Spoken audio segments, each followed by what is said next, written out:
Refari ambaye amechezesha mchezo wa Tanzania dhidi ya Morocco, ameikataa kabisa misemo ya wahenga kwamba mnyonge mnyongeni lakini haki yake mpeni. Alichokifanya, mnyonge kamnyonga na haki yake hajampa. Imagine bro, achana na ile penalty ya dakika za jioni ambao tumenyimwa penalty ya wazi kabisa. Imagine ile penalty kama ingetokea kwenye box letu Tanzania, ni chapu tu ingetolewa hata bila kwenda kuangalia VAR, lakini ukiangalia maamuzi yake, hata VAR yenyewe alikuwa hataki hata kuiangalia, hataki kabisa kuangalia.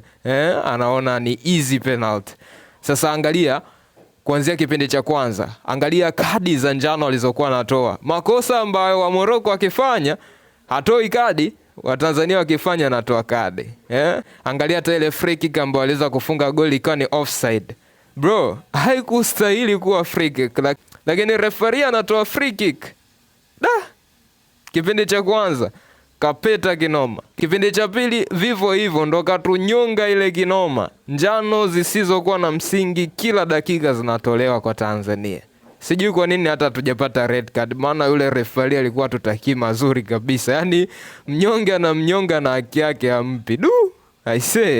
Neno moja kwa referee.